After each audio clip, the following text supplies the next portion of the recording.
Tyrone won 13, Mayo won 17, and Mayo have only gone and done it again. He's done it again! That is a foul! You fucking little bastard!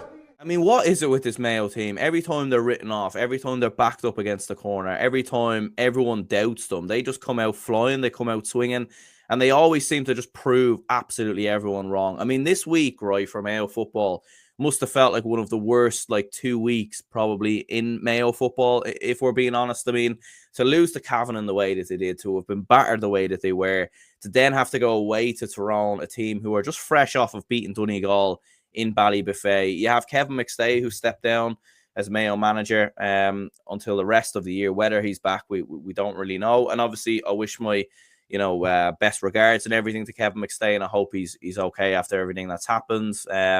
And hopefully, we see him back in management and maybe even back in punditry at some stage as well, because he was always sort of a prominent figure in RT down the years.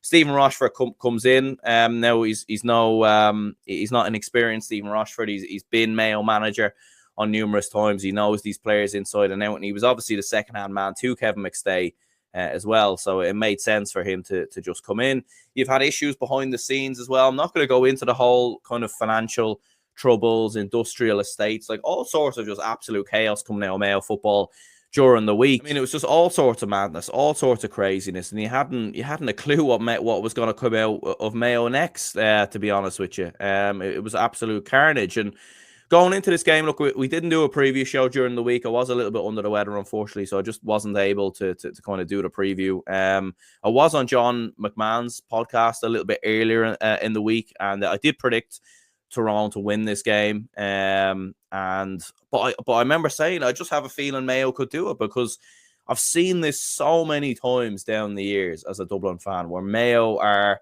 written off, and everyone kind of says they're not going to do it, and then they just pull a rabbit out of a hat and go and do it. And I don't think anyone was ever saying that Mayo have a bad team, bad players. It was more so the way that they were playing football. It felt like they haven't evolved.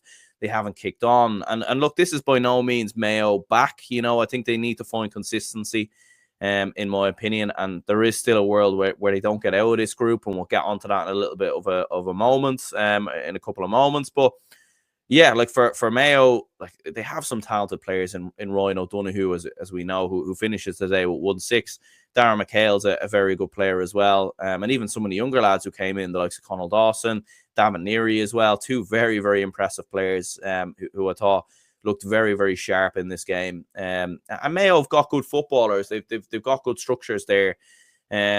Yes, maybe things have dried up a little bit since the Mayo team, coincidentally, under Stephen Rochford, and a bit of James Horan as well, that we're getting to All-Ireland finals and weren't a million miles away. But they've always had decent players there. On Matthew Rowan, you saw Rory Brickenden, very impressive. Aidan O'Shea was at the centre of everything for Mayo once again, and he was very impressive. Paddy Durkin, obviously, back in the side, making a huge difference for this Mayo team as well.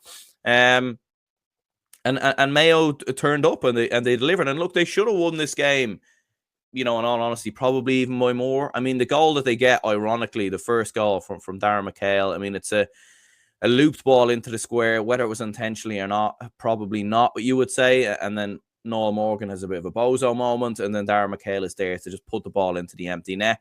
But that was mental, because Mayo had numerous goal chances before that from Ryan O'Donoghue.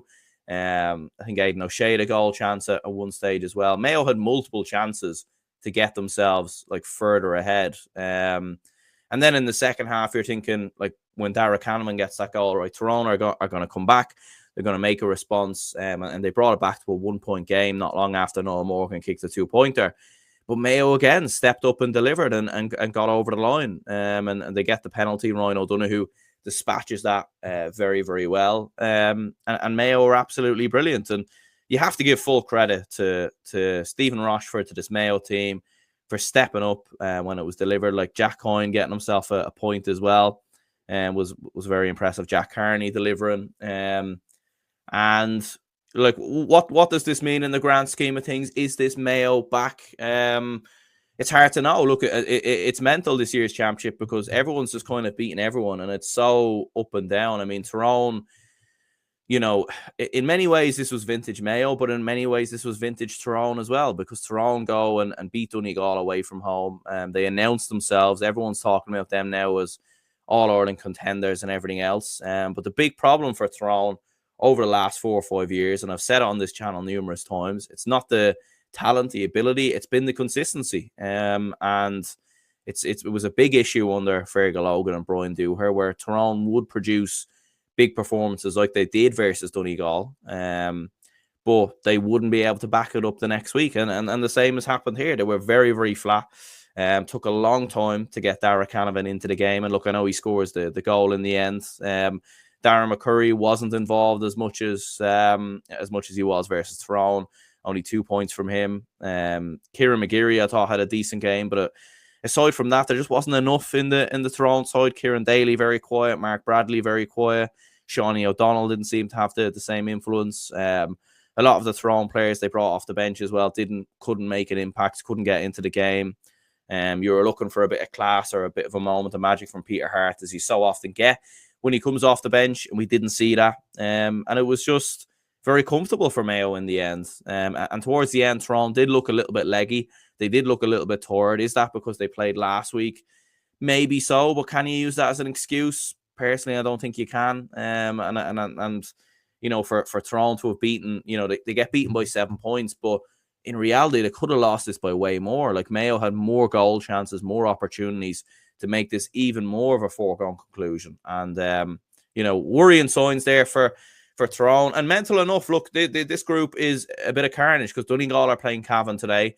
I would expect Donegal to win that game.